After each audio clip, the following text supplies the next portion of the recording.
से করবো লড়বো ঠিক করে করবো লড়বো রে ঠিক করে ঠিক করে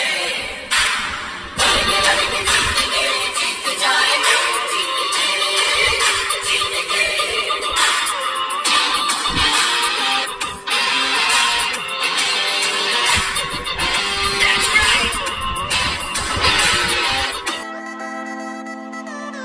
হ্যালো বন্ধুরা, সকলকে স্বাগত জানাই আমার নতুন আরেকটি ভিডিওতে। চলে এসেছি আরেকটি নতুন ইনফরমেটিভ ভিডিও নিয়ে। থাম্বনেল আর টাইটেল দেখে অবশ্যই বুঝে গেছেন আজকের ভিডিওটি কী নিয়ে হতে চলেছে। যদিও এবারের মতো কলকাতা নাইট রাইডার্সের হোম ম্যাচ শেষ হয়ে গেলেও তবে আজকের ভিডিওতে তুলে ধরবো নাইট রাইডার্স হসপিটালিটির বি প্রিমিয়াম টিকিটের সুবিধাসমূহ ও আমাদের অভিজ্ঞতা, তার সাথে যাবতীয় গুরুত্বপূর্ণ ইনফরমেশন। প্রথমেই বলি টিকিটের ব্যাপার। বিকেটি টায়ার প্যাভিলিয়নের বি প্রিমিয়াম টিকিট সর্বমোট প্রায় ৩৫০০ হয়। এর মধ্যে প্রায় ৫০০ কমপ্লিমেন্টারি হয়, অর্থাৎ বুকমাই শো থেকে কম বেশি ২৮০০ বা ২৯০০ টিকিট থাকে। এবার আসি পার্কিংয়ের কথায়। কলকাতা পুলিশ থেকে বিভিন্ন রঙের পার্কিং স্টিকার ইস্যু করা হয় লালবাজার ট্রাফিক ডিপার্টমেন্ট থেকে টিকিট ও গাড়ির আরসি কপি দেখে। বি প্রিমিয়াম টিকিট থাকলে গ্রিন ও ইয়েলো পার্কিং স্টিকার নিকটবর্তী হয়। তবে গ্রিন স্টিকার সাধারণত ভিআইপি ও ডিগনিটারিজদের জন্য সংরক্ষিত থাকে। এবার আসি এন্ট্রি। বি প্রিমিয়াম টিকিট হোল্ডাররা ৩ নম্বর গেট দিয়ে, যেটি ক্লাব হাউসের ২ নম্বর গেটের ডান দিক দিয়ে রয়েছে, সেটি দিয়ে প্রবেশ করেন। গেটের সামনে বারকোড স্ক্যানিং করে সিকিউরিটি চেক করে সামনে এগিয়ে যেতে হবে। সিকিউরিটি চেক সব গেটে হয়। টিকিটের পিছনে লেখা থাকে কি কি নিয়ে আপনি প্রবেশ করতে পারবেন না, সেগুলো থাকলে এখানে ত্যাগ করেই আপনাকে প্রবেশ করতে হবে। এই গেটের সামনে এগোলেই আপনার চোখে পড়বে এই গ্লো সাইন বি প্রিমিয়াম, তার সাথে একটি গেট। তার সামনে দাঁড়িয়ে থাকা বাউন্সাররা আপনার হাতের রিস্ট ব্যান্ড দেখে তবে এই গেটের ভিতরে ঢুকতে দেবেন। সামনে দাঁড়িয়ে থাকা ফিমেল রিসেপশনিস্টরা আপনার টিকিট চেক করে এই ব্যান্ড পরিয়ে দেবেন। এটি কোনোভাবেই হস্তান্তর করা যায় না, একমাত্র কাঁচি দিয়ে কাটলে তবেই এটা খোলা সম্ভব। এবার প্রবেশ করলেই দেখবেন এক অন্য দুনিয়া। বড় বড় এয়ার কুলার চালিয়ে রাখা এক বিশাল এরিয়ার ডাইনিং হল, যেখানে 6 বালিগঞ্জ প্লেসের সুসজ্জিত ওয়েটাররা আপনার জন্য রকমারি পদের বাফে নিয়ে অপেক্ষমান।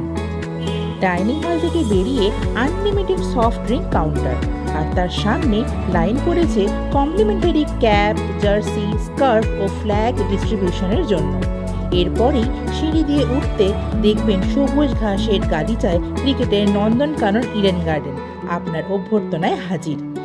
এবার গ্যালারির পিছন দিকে তাকালে দেখবেন সেই রেলিংয়ে ঘেরা নাইট প্যাভিলিয়ন, যেখানে কিং খান ও তার অ্যাসোসিয়েটরা চিয়ার আপ করেন।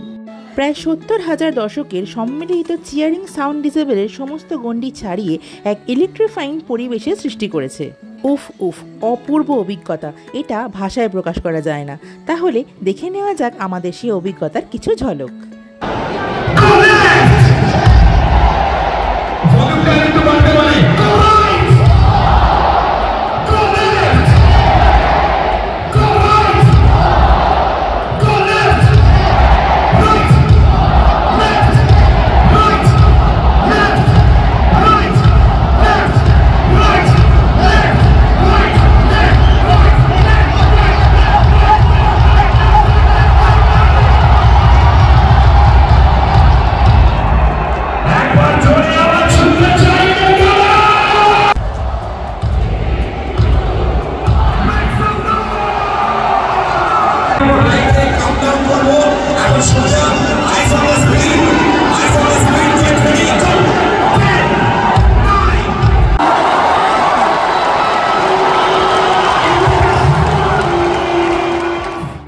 আপনি চাইলেই ইনিংস ব্রেকে বাফে খাবার খেয়ে আসতে পারেন, তবে তখন সব কটা কাউন্টারই টু ক্রাউডেড হয়ে যায়।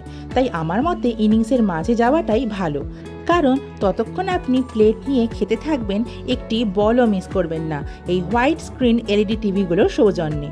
বলে রাখা ভালো, ইভিনিংয়ের ম্যাচগুলিতে প্রত্যেকটিতে ডিনার সার্ভ করা হয়, আর আফটারনুন ম্যাচগুলিতে প্রতিটিতে ইভিনিং স্ন্যাক্স সার্ভ করা হয়। প্রতি ম্যাচেই আইটেম ডিফারেন্ট থাকে, যেমন আমাদের দিন কি কি ছিল আসুন দেখে নেওয়া যাক। Korean kimchi salad, cucumber pickle, burnt ginger pimento fried rice, honey chilli and sesame potato, cauliflower manchurian, chilli fish আর ভেজে চিলি পনির। শেষের রেজাল্ট এই গোলাপ জামুন আর ice cream with hot chocolate sauce সত্যি প্রাণটা জুড়িয়ে গেল। বিরাট কোহলির চরম ভক্ত হওয়া সত্ত্বেও কলকাতা নাইট রাইডার্সের জয় পরম প্রাপ্তি ছিল। তার সাথে ছিল তাদের হসপিটালিটির এই অসাধারণ অ্যারেঞ্জমেন্ট, এক কথায় ব্যাপক এনজয়। আশা করি আজকে আপনাদের এই ভিডিওর মাধ্যমে অনেক ইনফরমেশন শেয়ার করতে পেরেছি। এমনই সুন্দর সুন্দর নতুন নতুন ইনফরমেটিভ ভিডিও পেতে হলে আমার চ্যানেলটিকে অবশ্যই সাবস্ক্রাইব করে রাখুন আর ভুলেও বেল আইকনটি প্রেস করতে ভুলবেন না।